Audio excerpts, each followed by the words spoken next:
도덕적으로 말하는 절제는 주체가 자신인 것입니다. 그러나 영적인 범위 안에서의 절제라고 하는 것은 그 주체가 성령님이 된다고 하시는 것입니다. 성령의 권능 아래에 그 지배를 받는 것을 말합니다. 똑같은 절제라는 단어지만 도덕적인 관념으로만 쓰여질 때의 단어와 하나님의 나라 안에서의 영적으로 푸는 단어는 차이가 있어요. 근데 항상 차이는 뭐냐면 기준의 차이입니다. 누가 기준인가예요.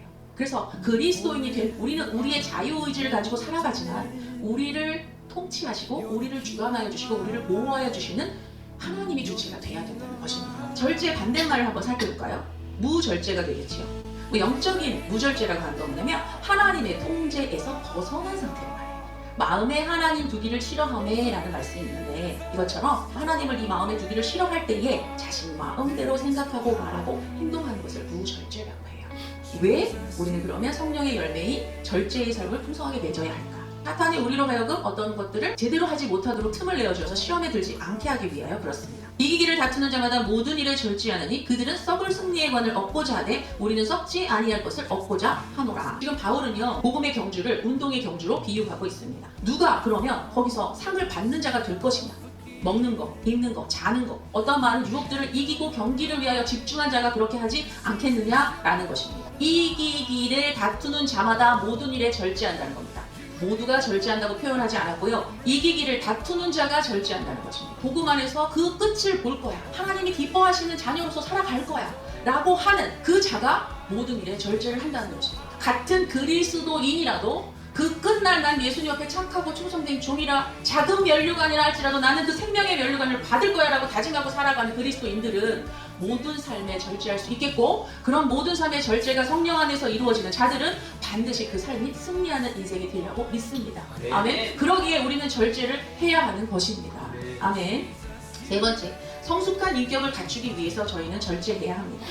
베드로는요 신성한 성품에 참여하기 위하여 절제해야 된다라고 말해요. 네. 보배롭고 지극히 크신 약속을 우리에게 주셨기 때문에 이 약속을 믿는 자들은 절제를 한다는 것입니다.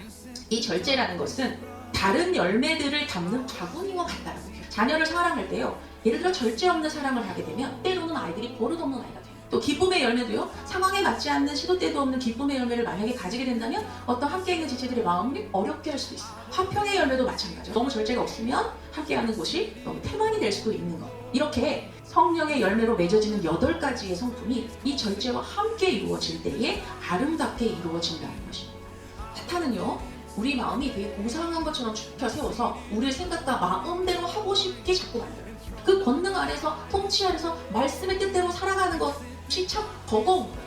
그래서 마귀는 사람의 마음과 생각을 통해서 역사한다는 것을 반드시 기억하시길 바랍니다. 자기 마음을 다스리는 사람은 성을 점령하는 사람보다 낫다. 우리는 성을 점령하고 싶어합니다. 우리는 무언가를 정복하는 것이 굉장히 위대한 일이라고 생각합니다. 그런데 이 잠언서에 말하는 것은 아니 그것보다 무엇을 내 마음 하나 잘 다스리는 것부터 그것이 더 먼저라고 얘기하고 있는 것입니다. 그래서 우리가 어떤 부분을 절제해야 되는가? 첫 번째는 마음을 다스릴 수 있는 절제를 해야 합니다. 두 번째는요 감정을 절제해요. 분을 내어도 죄를 짓지 말며 해가 지도록 분을 품지 말라. 세 번째, 그럼 어떤 것을 또 절제해야 할까요? 행동의 절제를 해야 하겠지요. 보고 듣고 말하고 만지고 입고 먹고 마시고 쓰고 하는 것에 절제를 해야 할 것입니다. 생각나는 대로, 느끼는 대로, 보는 대로, 하고 싶은 대로 아무 말이나 하고 아무 무엇이나 하고 살면 그것이 반드시 여러분에게 올무가 될 것입니다. 먼저는 마음에서 절제가 되면 감정과 행동은 전혀 따라오는 것이라고 믿습니다. 그럼 우리가 어떻게 성령의 열매를 풍성히 맺으며 살 수 있겠습니까? 성령의 인도하심을 받아야 합니다.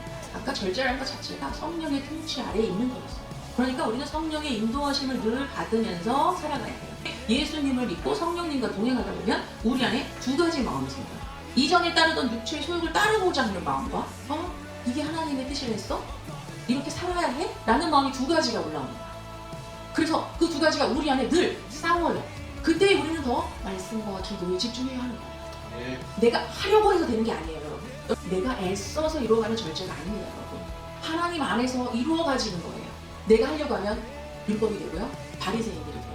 그게 아니고 두 마음이 싸우지만 하나님 안에 있으면 점점 성령을 따라가는 육체의 소욕을 버리게 되는 일들이 여러분에 일어나게 될 거예요. 아멘. 그러다 보면 어느새에 육체의 소욕은 점점 줄고 하나님의 뜻을 따라가는 일들이 더 많아진다는 거예요. 아멘. 아멘. 아멘. 그래서 이 절제라는 부분을 어떻게 이루어가나? 성령의 인도하심을 받아간다는 것입니다. 아멘.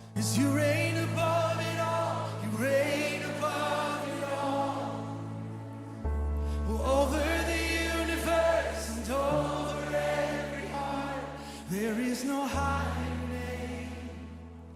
Jesus.